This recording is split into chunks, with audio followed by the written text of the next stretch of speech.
यत्कीर्तिततये येन पुनाति ब्रह्मण सर्वम् श्रीकृष्ण चैतन्य प्रभो नित्यानन्द श्री अद्वैत गदाधर शिवासादि गौरभक्तवृन्द हरे कृष्णा कृष्णा कृष्णा हरे हरे हरे राम राम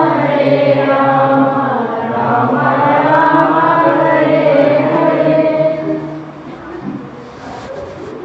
सर्वप्रथम मैं अपने गुरु जी ओम विष्णुपाद 108 श्रीमद भक्ति वल्लभ तीर्थ गोस्वामी गुरु महाराज जी के रातों से चरणों में प्रणाम करते हुए उनसे हरे कृष्ण दीक्षा प्रार्थना करती हूँ और सभी संत सभी महात्मा सभी सन्यासी वृंदों के चरणों में मेरा प्रणाम और यहाँ पर उपस्थित हमारे पिताजी परम पूज्यपाद श्रीपाद जगदानंद प्रभु जी के चरणों में मेरा प्रणाम और यहाँ पे उपस्थित परम पूज्यपाद श्रीपाद प्रिया दामोदर प्रभु जी के चरणों में प्रणाम। हरे कृष्णा हरे बोल। हरे कृष्णा। आज हमारा अति सौभाग्य है कि आज हम सभी एकत्रित हुए हैं। कहते कि सभी संतों के साथ भेंट होना, उनके साथ मिलन होना अति सौभाग्य की बात होता है, क्योंकि ये हर किसी के लिए, हर किसी के बस में ये नहीं है कि किसी संतों के साथ समागम हो, अब भगवान नाम के साथ जुड़े हो। तो आज हम सभी जुड़े हैं और एक साथ कीर्तन भजन में लगे हैं और सौभाग्य की बात यह कि आज हमें यहाँ के ईश्वर नाम भक्तों के द्वारा और उनके जो प्रधान सेवक और पूज्यपाद श्री पार्थिव प्रभु जी के ने आदेश दिया कि हमें थोड़ा सा कथा प्रवचन करें। कहते कि किसी के बस में नहीं है कि कथा करना और कुछ सुनाना, जो होता है मुख से निकलते वो भगवान की आशीर्वाद और साधु संतों वैष्णव गुरु जी के कृपा होती है। तो इसीलिए आज हमारे प्रभु जी श्रीपाद हवामय गदाधर प्रभु जी नित्य लीला प्रवेश किए, तो उनके लिए आज यहाँ पर सभी शोक प्रकाश किए, उनके लिए आज विवाह उत्सव मनाए। तो आज उनके लिए थोड़ा सा कथा हम अभी करेंगे। तो इससे पहले हम चाहते हैं कि आप सभी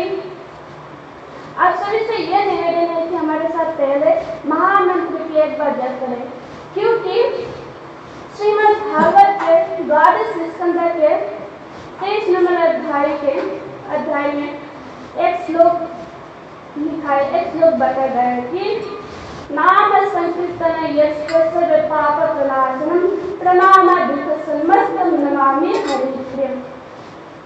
कलियुग का एकमात्र सार है हरिनाम संकीर्तन, इसके सिवा कुछ नहीं। हरिनाम संकीर्तन के द्वारा सब कुछ पवित्र हो सकता है, सब कुछ उद्धार, सब कुछ भूत भी इसी नाम से उठता है, डरकर भगता है। तो आज से इसलिए निवेदन की सबसे पहले हम एक बार भगवान के नाम करें।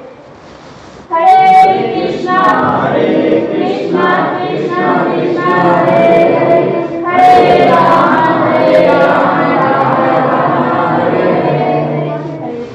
हरे कृष्ण।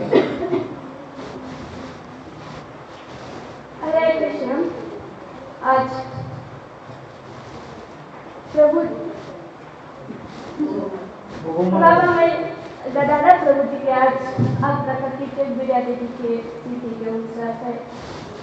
तो प्रभु जी बड़े भगवान के परम भक्त थे।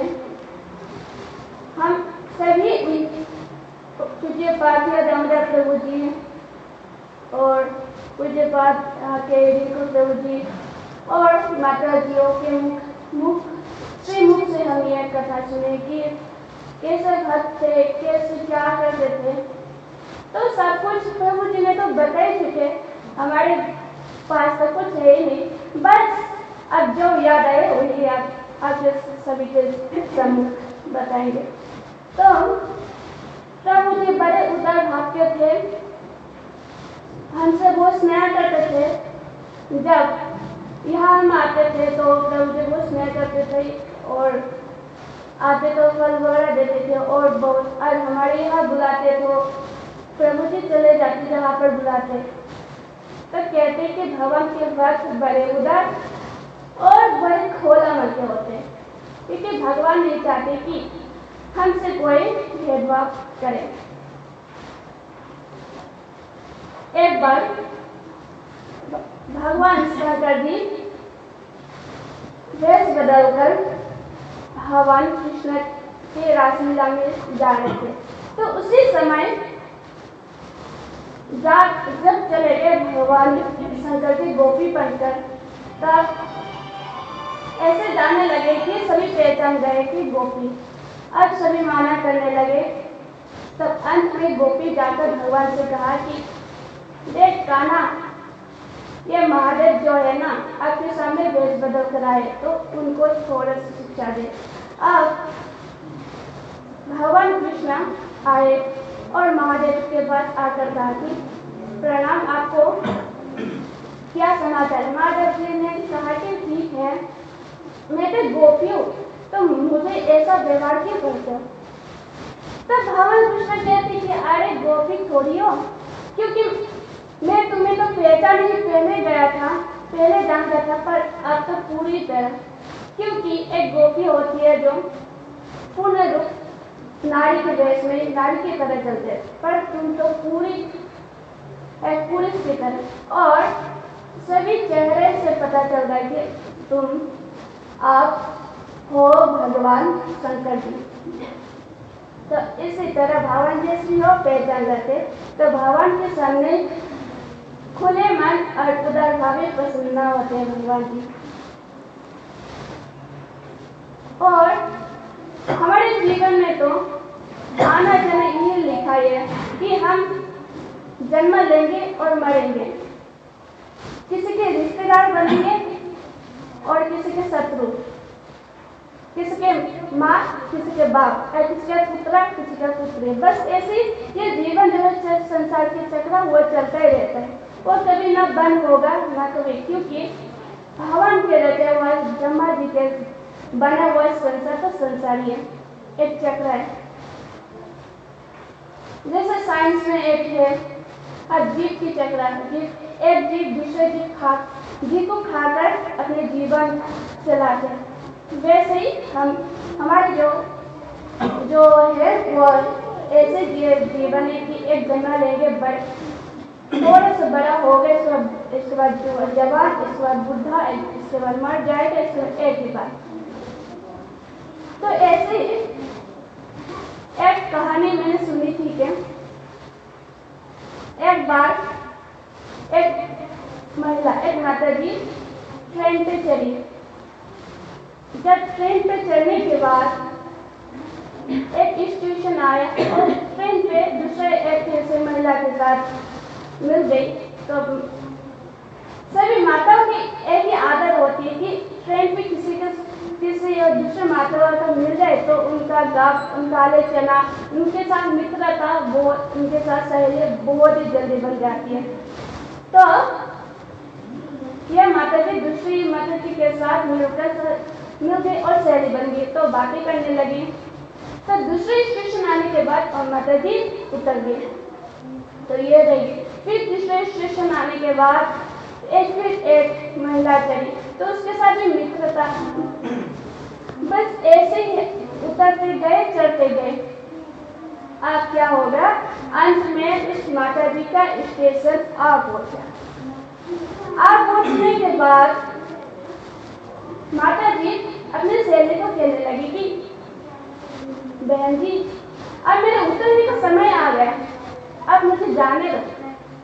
बहन जी बोली, नहीं सहेली, कैसे जाने दो, हमारे साथ हमारे घर चल, बस एक साथ हम रहेंगे, बातें करेंगे, खाएंगे पिएंगे। तो माता जी बोलने लगी कि नहीं, घर पे बहुत सारे काम है, मुझे करनी है। वैसे भी हम भगवान के पास ठाकुर जी की सेवा करेंगे, अब क्या करें, हमें जाने दो। तब वो सहेली करने लगी कि ठीक है चल, उतर जा, मैं अपने घर चलती हूँ, अब से बात, फिर फोन पे हम बातें करेंगे। तो वो माता जी उतर गई। वैसे ही हमारे जो जीवन है वैसे ही है।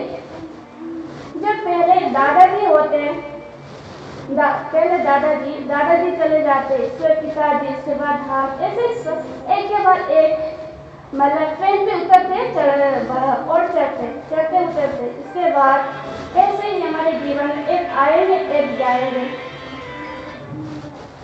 तो